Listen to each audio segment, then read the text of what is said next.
બદ્રીનાથ ધામથી પરત ફરતા અને ધામ તરફ જતા સેંકડો યાત્રાળુઓ રસ્તામાં ફસાઈ ગયા। જો કે બાદમાં આ માર્ગ ચાલુ કરવામાં આવ્યો હતો। વર્ષોથી યાત્રાળુઓને વરસાદની ઋતુમાં મુસાફરી કરવામાં ભારે મુશ્કેલીનો સામનો અહીં કરવો પડે છે। તો આ ચમોલી બદ્રીનાથ રોડ પર નાળામાં પાણી ભરાઈ જતા અહીંના જે પ્રવાસીઓ છે, મુસાફરો છે, તેમને હાલાકી ભોગવવાનો વારો આવ્યો। થોડા સમય માટે પ્રવાસીઓ અટવાયા હતા। જો કે તે બાદ રસ્તો અહીં ચાલુ કરવામાં આવ્યો હતો। રોડ પર નાળામાં પાણી ભરાયા બાદ અહીં રસ્તો સાફ કરવામાં આવ્યો અને પ્રવાસીઓની અવરજવર ફરી શરૂ થઈ તો લંબાગઢ નાળામાં પાણી ભરાઈ જતા પરિસ્થિતિ। ઉત્તરાખંડના ચમોલીના નંદપ્રયાગમાં પણ રાતોરાત ભારે વરસાદના કારણે ઘણા ઘરો કાટમાળમાં દબાઈ ગયા અને ઘણા લોકોને તંબુમાં રહેવાની ફરજ પડી છે। ભારે વરસાદના કારણે રોડ પર ભેખડો ધસી પડવાના બનાવો બન્યા તો ઘણા વાહનોને પણ નુકસાન થયું છે, જેના દ્રશ્યો જોઈ શકો છો। ઉત્તરાખંડના નંદપ્રયાગના દ્રશ્યો છે, જ્યાં મોડી રાત્રે ભારે વરસાદના કારણે તારાજી સર્જાઈ।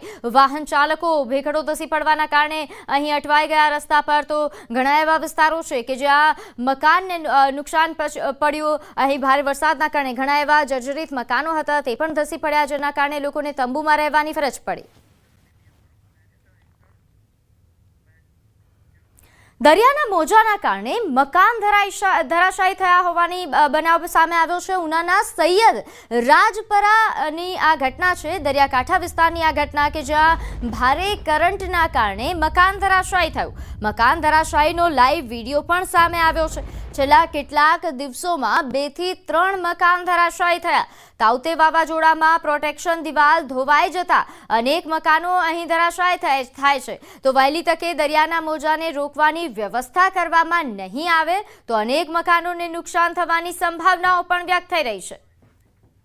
અમારા ગામની અંદર તાઉતે વાવાઝોડા દરમિયાન જે દિવાલ ધરાશાયી થઈ હતી, પ્રોટેક્શન વોલ, તે 2 થી 3 દિવસની અંદર ત્યાં વધુ પ્રમાણમાં 1 થી 2 મકાન પડી ગયા। આજે પણ એક મકાન પડ્યું છે બાબુભાઈ દાનાભાઈ ચૌહાણનું। કાલે પણ દુગાભાઈ જેઠાભાઈ રાઠોડનું મકાન પડ્યું હતું। દરિયામાં કરંટ આવવાને કારણે 2 મકાન ધરાશાયી થયા। તો આજે વિસ્તારની ઘટના છે। અહીં પ્રોટેક્શન વોલ પહેલા હતી, પરંતુ તાઉતે વાવાઝોડાના કારણે આ પ્રોટેક્શન વોલ તૂટી ગઈ છે। તેના કારણે અહીંના મકાનોને નુકસાન પહોંચી રહ્યું છે। જો વહેલી તકે અહીં કોઈ યોગ્ય વ્યવસ્થા કરવામાં નહીં આવે તો હજુ પણ તારાજી સર્જાઈ શકે। સુરતના સલાબતપુરાના ધમલાવાડ 1માં બીજા માળનો મકાનનો ભાગ ધરાશાયી થયા હોવાની પણ ઘટના સામે આવી। વર્ષો જૂના મકાનના બીજા માળનો ભાગ તૂટી પડતા 2 લોકો ઇજાગ્રસ્ત થયા। ઘટનાની જાણ થતાં જ પોલીસ PCR વાન સ્થળ પર પહોંચી। 108ની રાહ જોયા વિના જ PCR વાનમાં જ ઇજાગ્રસ્તોને સારવાર અર્થે ખસેડવામાં આવ્યા। સદનસીબે મોટી દુર્ઘટના ટળી। ફાયર વિભાગ અને પાલિકા દ્વારા વધુ કાર્યવાહી હાથ ધરવામાં આવી છે। તો અહીં નવસારીમાં સાંસદે અધિકારીઓનો ઉધડો લીધો। જર્જરિત નેશનલ હાઈવેને લઈને તેમને ખખડાવ્યા। સાંસદ ધવલ પટેલે અધિકારીઓને જાહેરમાં જ ખખડાવી નાખ્યા। સાંસદ ધવલ પટેલે વાંસદા ખાતે NHAI ના અધિકારીઓને જાહેરમાં જ તેમનો ઉધડો લીધો, કારણ કે નવસારી અને વલસાડ જિલ્લામાંથી પસાર થતો Vapi Shamlaji national highway number 56 એ જર્જરિત હાલતમાં છે। વાહન ચાલકોને ભારે મુશ્કેલી થાય છે। વાપી શામળાજી હાઈવે પ્રથમ વરસાદમાં જ જર્જરિત બનતા વાહન ચાલકો ત્રાહિમામ પોકારી ઉઠ્યા છે, જેને લઈને સાંસદ ધવલ પટેલ જાતે જ વાંસદા ખાતે જઈને કામનું નિરીક્ષણ કરતા કામમાં બેદરકારી જણાઈ અને તેમણે અધિકારીઓને ખખડાવ્યા। ચોમાસા સુધી વલસાડથી નવસારી જિલ્લા સુધી વાપી શામળાજી નેશનલ હાઈવે પર એક પણ ખાડા ન પડે તેવી ગુણવત્તાયુક્ત કામગીરી કરવા માટે સૂચન પણ આપ્યા। देखिए 19 वाजदा ऑलरेडी हमने टेंडर कर दिया है और 104 किलोमीटर हमने टेंडर किया था, जिसके अंदर 19 वाजदा का स्ट्रेच भी आता है। 1 महीना हुआ है हमें काम करते हुए। 1 महीने में हमने ऑलरेडी लगभग 60 से 65 किलोमीटर रोड पे काम कर दिया। तो 1 महीने के बाद हमारा प्लान था कि इस स्ट्रेच को भी हम टेकअप करेंगे, क्योंकि हमने किया था नेत्रांग साइड से और हम इधर की तरफ आ रहे थे।